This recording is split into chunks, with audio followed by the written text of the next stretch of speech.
Data mu ijuru turagushimiye umwanya mwiza w'igiciro, tugushimira imbabazi n'ubuntu watugiriye, ubwo twari abo kurimbuka ariko tukaba turi abana bawe binyuze mu maraso y'umwana wa Yesu Kristo, wohereje mu isi kugira ngo apfire ibyaha byacu, atubohore, urupfu rwari turiho yarwishyizeho, twebwe twagombaga kubambwa ariko yaratubambuye we arabambwa. Data rero turagushimiye ko wabikoze kandi ubikora nta kiguzi utwatse, ubikora ntacyo utugamijeho, byose ubikora ku bw'ineza yawe. Niyo mpamvu rero nkweretse abantu bose bakurikiye iki kiganiro kuri Sobanukirwa Faith TV kugira ngo ubuntu bwawe n'amahoro biva muri wowe bikomeze bibane nabo, kandi aho baba bafite urujijo hose, ibyo baba badasobanukiwe byose, iyi channel izabafashe kugira ngo babashe gusobanukirwa nk'uko ari cyo wayishyiriyeho. Rero ubane nanjye, ubane n'abadukurikiye, kandi ntaba ari njyewe uvuga, ahubwo mvuge ijambo ryawe kugira ngo ijambo ryawe ribohore imitima yabo. Navuga byinshi, navuga ibyanjye, abantu bakanezerwa, ariko banezerwa bitinjiye mu mitima yabo. Rero ndakwiyeretse kugira ngo ibyo mvuga ijambo rizima, mvuge ijambo rigera ku mutima, mvuge ijambo ribohora, mvuge ijambo ry'umunezero mu mitima, apana ijambo ry'umubiri. Senzo nizeye mu izina rya Yesu Kristo umwami wacu, amen. Rero ndabasuhuje bavandimwe bacu aho muherereye hose. Ndazi ko muri ahantu hagiye hatandukanye, hari abari hano mu Rwanda, abari hanze y'u Rwanda, muri Afurika, hanze y'Afurika, mwese ndabasuhuje, nongeye kubaha ikaze mu kiganiro cyacu Inzira yo Kwera, nk'uko mu izindi kiganiro kiri gutambuka kuri Sobanukirwa Faith TV. Akaba ari ikiganiro kizazana umucyo mu bijyanye no kwera cyangwa se kwezwa.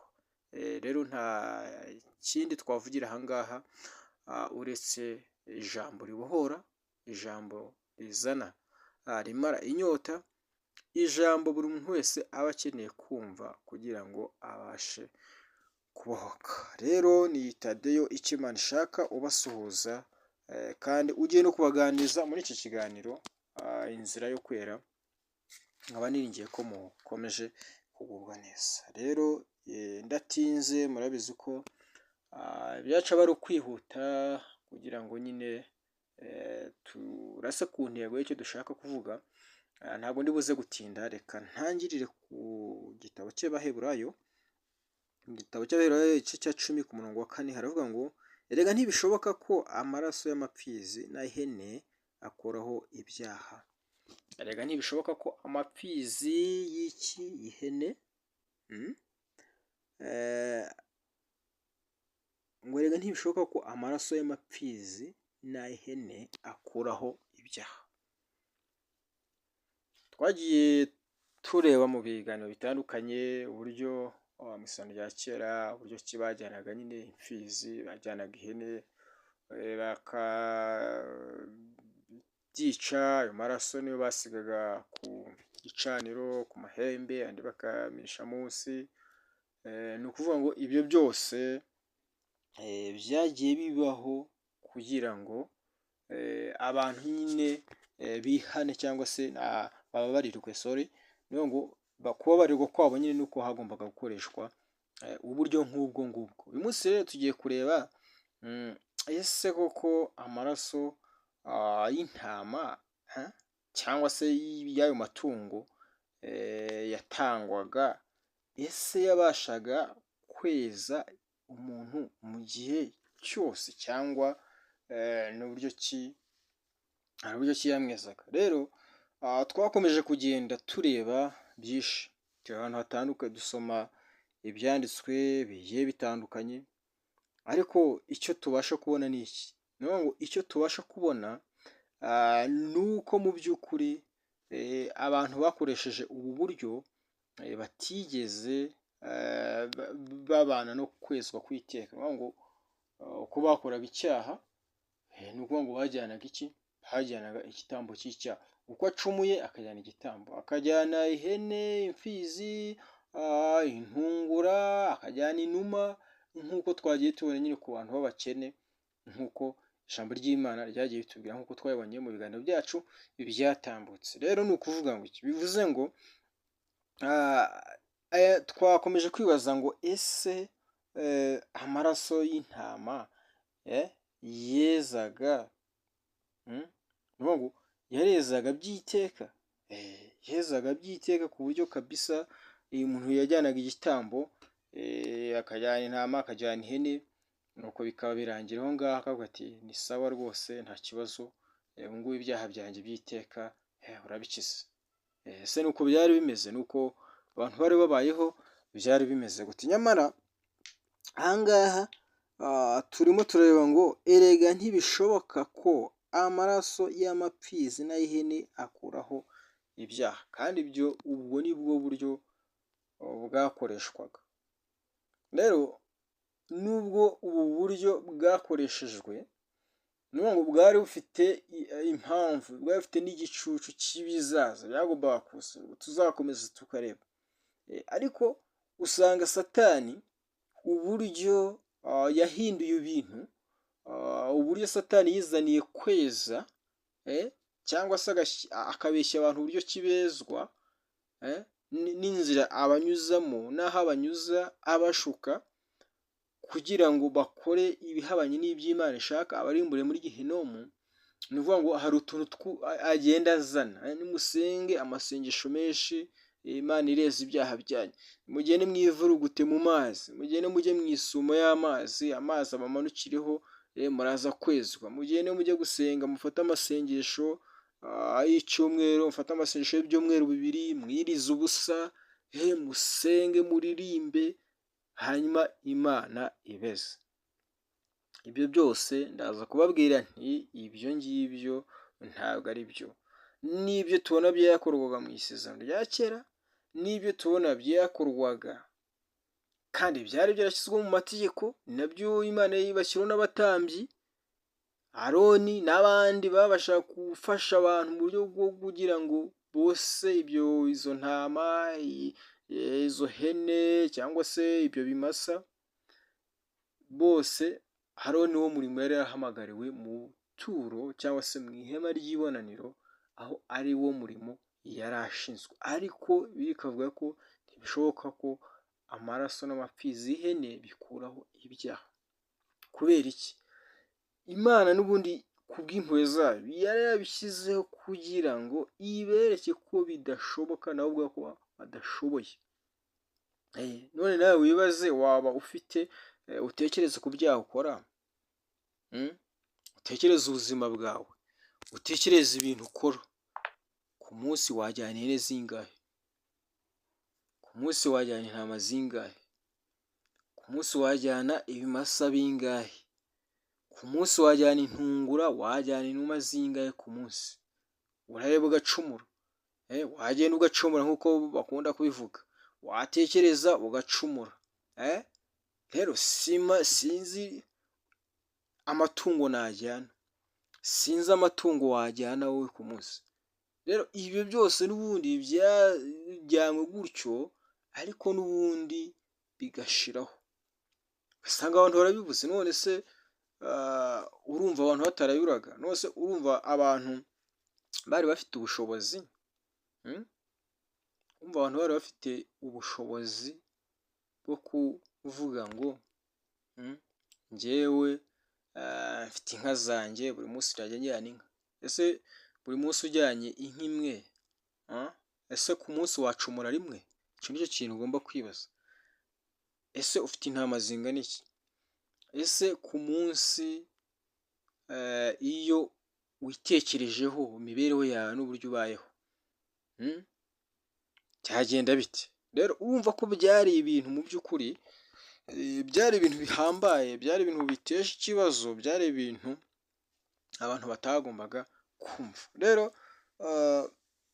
abantu twabonye ko hari ukuntu bagiye bihana mu buryo butandukanye, naho dusanga abantu baragiye bihana, ugasanga nk'iteraniro buri mwaka barateranye, bamara guterana ibyaha byabo bikabasha kuvanwaho. Ibyo nibyo babaga bakoze mu mwaka wose.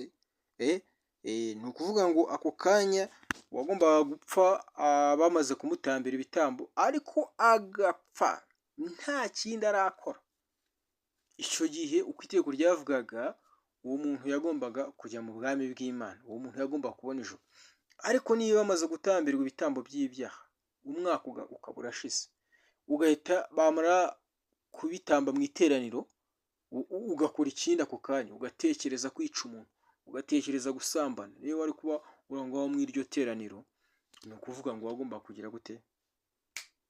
Ako kanya iyo uza gupfa wagomba kurimbuka. Urugero, nicaye hano mu iteraniro, nawe wicaye mu iteraniro, ibyaha wakoze by'umwaka, Aroni atwitse intama cyangwa se ikimasa nk'uko hano ijambo bivuga. Reka wenda tubanze tubasome turebe icyo bavuga kugira ngo mubyumve neza, ngo ni amategeko y'umunsi w'impongano. Ni ukuvuga ngo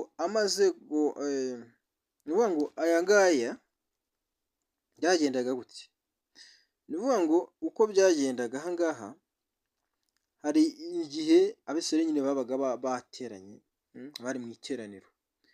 Aha ngaha rero bavuze ngo ntihakagire umuntu uba mu ihema ry'ibonaniro Aroni agiye kwinjira ahera kuhahongerera ibyaha kugeza aho asohokeye, maze kwiyongerana n'inzu ye n'iteraniro ry'Abisirayeli.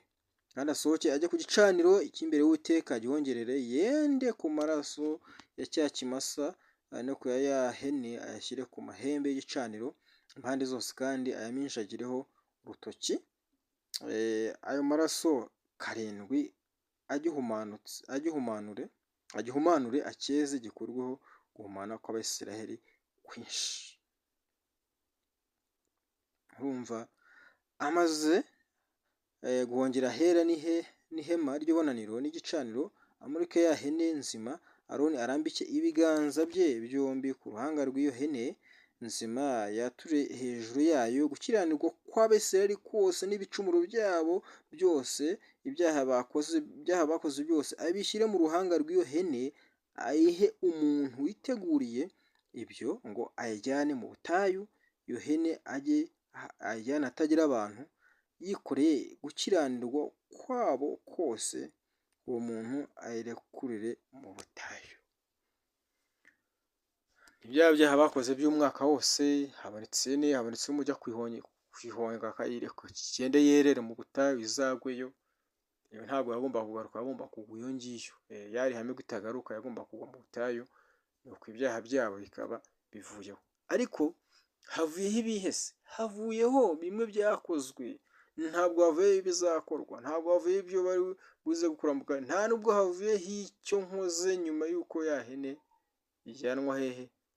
Ijyanwa mu butayu. Urumva icyo kintu rero, uku gukora cyangwa se uburyo bwakoreshwaga, ni ukuvuga ngo ni uburyo ibyaha byavagaho ako kanya. Ariko uko ukoze icyaha ukongera ukajyana ikindi kintu, aribyo nakomeje kuvuga nti yaza kuba ari wowe, cyari kugenda gute? Ibyo bintu wari kubibona?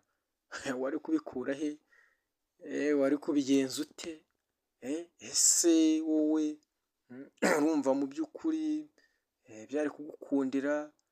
Wari kubaho neza rwose nta kibazo, nta cyangwa niyo wari kugenda wigengesere nk'utwaye amagi, ntabwo byari gukunda. Ariko ujya ugera hariya habona umuntu ugacumura, watekereza umuntu ugacumura, icyo ni ukuvuga ngo ntabwo byari kugukunda, nta nubwo byagukundira. Rero ni ukuvuga ngo hari icyo dukeneye kugira ngo tumenye, tubanze dusobanukirwe uko ibyaha byavagwaho mu isano rya kera, cyangwa se ukuntu abantu bezwaga ibyaha. Nitumara gusobanukirwa icyo kintu no gusobanukirwa igihe turimo, n'uburyo twezwa, uburyo tuvanwaho ibyaha, uburyo tuba abana b'Imana, ibyo ngibyo bizatworohera. Ariko baravuga ngo utazi yava ntashobora kumenya iyo ajya. Ugomba kubanza ukamenya iyo uva, hanyuma ukamenya iyo ujya. Ibyo ngibyo ni ihame, ni uburyo ugomba kubikoramo, kandi ukabikora neza. Imana yo icyo ikwiteguriye cyangwa se icyo yaguteguriye ni impuhwe, ni ubuntu bwayo. Rero bavandimwe basobanukirwa 5 TV, mbashimira uburyo ki mukomeje kutugaragariza ineza no kudukurikira, ari niyo mpamvu dukomeza gukora ibiganiro kugira ngo mukomeze musobanukirwe. Rero nkaba mbarakira no kuzakurikira ibiganiro bizakurikiraho. Iki cyari ikiganiro Inzira yo Kwera kuri Sobanukirwa 5 TV. Shalom, shalom, shalom.